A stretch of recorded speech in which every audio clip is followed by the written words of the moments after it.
Paliko na sana ang kotseng yan nang biglang masalpok ng paparating na motorsiklo sa Kalasyaw, Pangasinan.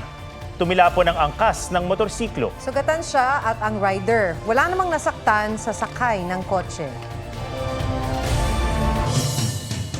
Dahil sa mataas na kaso ng rabies, nasa state of calamity ang mga bayan ng Boac at Buena Vista sa Marinduque. 2 na ang namatay sa probinsya dahil sa rabies na nakita na rin sa ilang baboy at baka. May report si Tina Panganiban Perez. Sa Animal Disease Investigation, halos 70 na ang reported rabies cases sa mga hayop sa Marinduque. Mahigit 40 naman ang positibo sa lab test. 2 individual na ang namatay dahil sa rabies. Nag-start yung outbreak sa bayan ng Buwak. Nag-spill over na ito sa bayan ng Gasan. Nag-spill over na rin ito doon sa northern part yung bayan ng Bugpog. Mabilis yung pagkalat ng rabies sa bayan ng Buena Vista. Hindi lang sa aso at pusa. 2 baka at 3 baboy ang nagpositibo sa rabies sa probinsya. Pati isang Philippine brown deer nagka-rabies. Hindi naman daw maikakalat ng mga ito ang rabies sa ibang hayop. You need a rabid dog or a cat to transfer the virus. And by biting the other animal, you transfer it. Ang gagaling lahat sa aso pusa. Ayon sa Department of Agriculture, wala pa naman daw naiuulat na taong nagkasakit ng rabies dahil sa pagkain ng infected na hayop. Sabi ng Department of Health, bihirang makakakuha ng rabies sa pagkain. Hindi nabubuhay yung virus pag patay na yung hayop kung saan nandun sila. Ang may posibilidad lang ay pati yung utak, niluto nyo, pagkain, nandun yung virus. Ang rekomendasyon, magpabakuna na rin para sigurado. Hindi ineengganyo ng Agriculture Department na kumain ng infected meat. May possibility na matransfer pag kinain yung animal yung infected. That's why we're very careful in NMIS on approving pork and cattle. Kailangan may tatak NMIS pagka bumili ka ng baboy or baka. Tina Panganiban Perez, nagbabalita para sa GMA Integrated News. Nag-anunsyo na rin ng suspension ng face-to-face classes ang ilan pang LGU bukas at sa mga susunod pang araw dahil sa matinding init. Imbes na face-to-face, modular o online muna ang classes sa kindergarten hanggang grade 12 sa lahat ng public schools sa Malolos City bukas. Kanselado rin bukas ang in-person classes sa lahat ng antas sa mga pampublikong paaralan sa Iloilo City. Sa South Cotabato hanggang April 15, kanselado ang panghapon na in-person classes sa lahat ng antas sa mga bayan ng Pulumulok at Tantangan. Hanggang April 15 din, suspendido ang in-person classes sa lahat ng antas sa mga pampubliko at pribadong paaralan sa Sultan Kudarat. Sa Maynila naman, bahala raw ang mga school principal kung magsususpende ng in-person classes. Bukod sa pagsususpinde ng face-to-face classes, may mga nagpaikli rin ng oras ng klase kanina sa Albay. Nag-nosebleed at nakaranas ng pagkahilo ang ilang estudyante at guro dahil sa sobrang init. May report si Bernadette Reyes. Para sa grade 9 student na si Justin, mas madaling mag-aral ngayon sa bahay. Nakapambahay, may nakatutok na electric fan at mas madaling nakakainom ng tubig. Sa eskwelahan kasi nakapanghihina raw ang init. Palagi po nakakauhaw. Doble-doble po yung suot. May polo pa po, tas t-shirt pa sa loob. Sa bahay nagklase si Justin matapos i-anunsyo ng Quezon City LGU kahapon na kanya-kanyang aral muna ang mga estudyante sa bahay sa pamamagitan ng module o online o blended learning. Sakop niya ng mga public daycare at public elementary at high schools. Sa Caloocan, blended learning sa public school maliban sa grade 6 na may National Achievement Test. Sa Muntinlupa City, pinaikli ng hanggang alas 10 ng umaga ang klase sa public elementary at high schools. Suspendido ang klase sa hapon pero maaaring magpa-blended learning ang school division office. Sa Libon Albay, Online o modular muna ang klase ngayong araw. Dahil sa tindi ng init kahapon, 10 guro ang nakaranas ng matinding pananakit ng ulo. 2 elementary students daw ang nagdugo ang ilong habang 3 ang sumakit ang ulo at tiyan.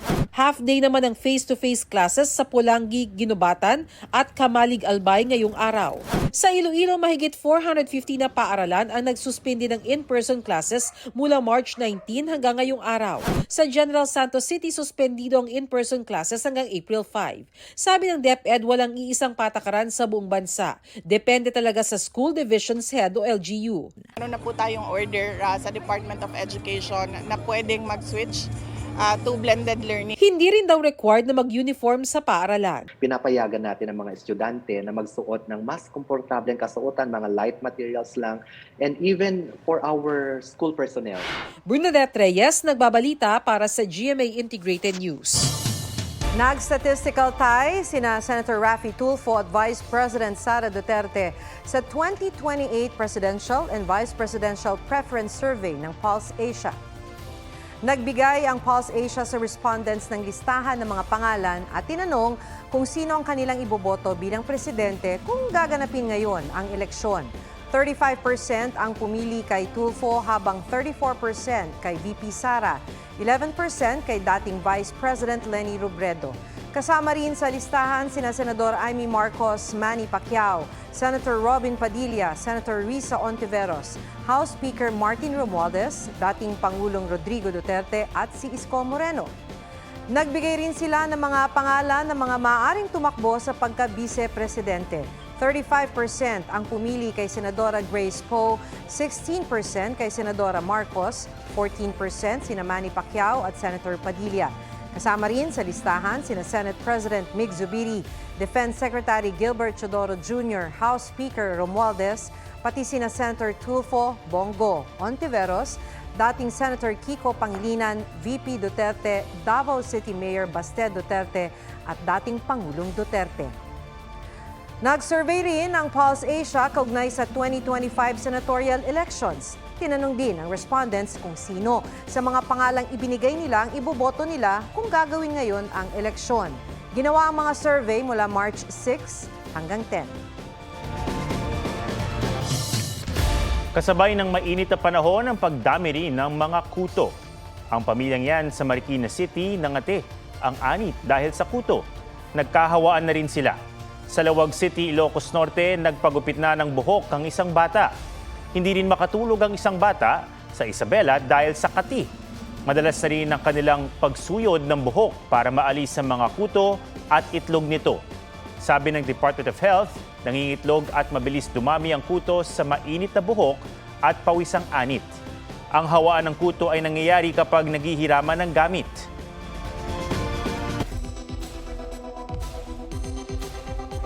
Narito ang ilang tips para maiwasan ang pagkakaroon ng kuto.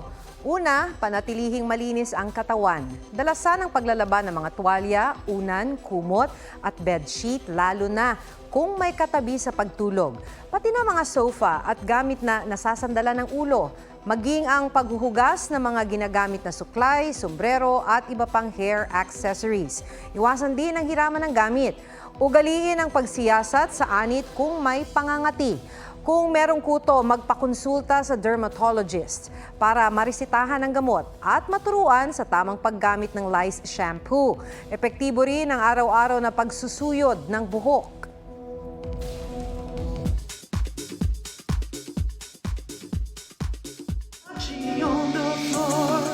Two months ago, nang i-post ni Tom Rodriguez ang cover niya sa Versace on the Floor ni Bruno Mars. So baby, let's just turn down the lights and close the door. Umani nga ng 2.4 million views sa TikTok. Hey guys, Tom Rodriguez here. Kagabi ginawan niya yan ng reaction video. Okay naman ah. Wala, paano mag-delete? Aliw sa comment section ang game niyang pagsagot sa netizens na Mickey Mouse version daw ang pagkanta niya. May soft launch nga ba ang rumored boyfriend ni Kylie Padilla? Ibinahagi niya ang trip to Japan na may caption na Through His Lens. Walang confirmation pero dating sinabi ni Kylie na may nagpapasaya sa kanyang puso. Yeah, Mami, ha? Ready? Set, go! Abulin niyo ako! Roller coaster of emotions agad ang ipinakita sa pilot episode ng My Guardian Alien. Awa mo na. Iyanak ako. Magandang. Trending sa X app ang hashtags MGA World Premiere, My Guardian Alien, pati na si Marian. Ano bang offer namin dito para sa tao, para malaman nila, ano ba ang kahulugan ng totoong buhay? Pagmamahal ba yan? Pagmamalasakit sa kapwa mo o sarili mo lang ang iisipin mo? Aubrey Carampel, nagbabalita para sa GMA Integrated News. Muling pumirma ng kontrata ang Kapuso News pillar na si Mel Tiangco bilang anchor ng 24 oras.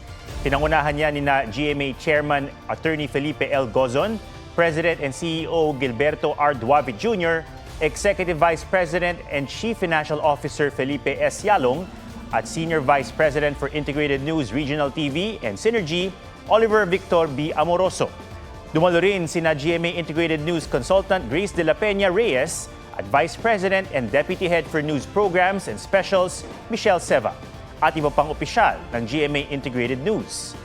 Naging emosyonal naman si Mel habang pinapanood ang mga mensahe ng kanyang mga kasamahan sa GMA Integrated News.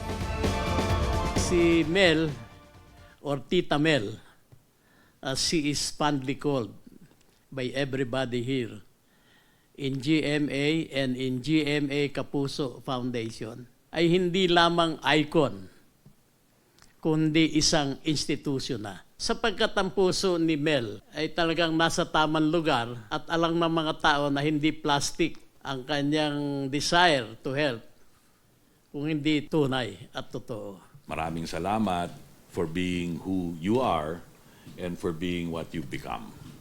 We continue to be inspired by you and continue to be motivated in knowing that we have the Mel Tiangco as a Kapuso. I've been telling her this. She is the most credible broadcast journalist in the country. You are inspiration not only for those on cam, but behind cam. Again, Tita Mel, thank you. And we are so proud to have you continue as our anchor for 24 oras. Ako man din po ay nagpapasalamat sa inyo dahil sa mga opportunities that had opened to me because of my stay in GMA. At ang pinakamabigat na nga sa lahat na yan ay ang pagtatatag ng GMA Kapuso Foundation. Napakasarap yung nagtatrabaho ka na, nabibiyayaan ka pa sa langit.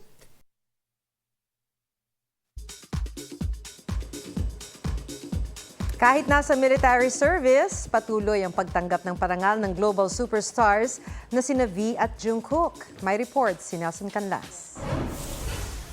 After 5 weeks of getting to know each other, split na ang South Korean actor na si Lee Jae-wook at aespa member na si Karina.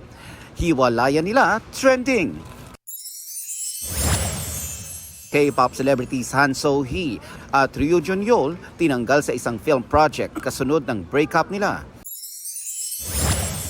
At V at Jungkook ng BTS 50-50 at Stray Kids, big winners sa 2024 iHeartRadio Music Awards. Nelson Canlas nagbabalita para sa GMA Integrated News. May kapuluan sa Palawan na tinaguri ang last of the last frontier dahil napapanatili ang Virgin Islands. G tayong i-explore ang ganda ng mga islang yan sa report ni Ian Cruz. Swimming, kain, island hopping. Ay, sarap! Main character moments sa major travel destination in the making. Ang Balabac, Palawan. Spoiled ka sa ganda ng beaches ng unspoiled islands. Sobrang linaw ng tubig. Sun-kissed skin hanggang sunset. Chef's kiss sa fresh na seafood dishes. Ang bakasyonista ngang si Elijan Soto, feeling connected sa buhay isla. Nakapag-detach din po ako sa social media, nakapagpahinga. Kasi masusulit naman yun sa view na makikita mo, hindi mo naman everyday makikita yung Onok Island, yung mga pawikan at saka yung mga coral reef na nandun. Sa dami ng islang mapupuntahan, marami rin ang pwedeng masubukan tulad ng kayaking, snorkeling, at freediving. Heaven ba to? Parang ganun po yung experience ko. Kaya parang sa akin yung Unok Island po yung pinakamagandang isa na napuntahan ko dito sa Pilipinas. Ian Cruz nagbabalita para sa GMA Integrated News. Huwag magpahuli sa mga balitang dapat ninyong malaman. Mag-subscribe sa GMA Integrated News sa YouTube. Sa mga kapuso abroad, subaybayan nyo kami sa GMA Pinoy TV at sa www.gmanews.tv.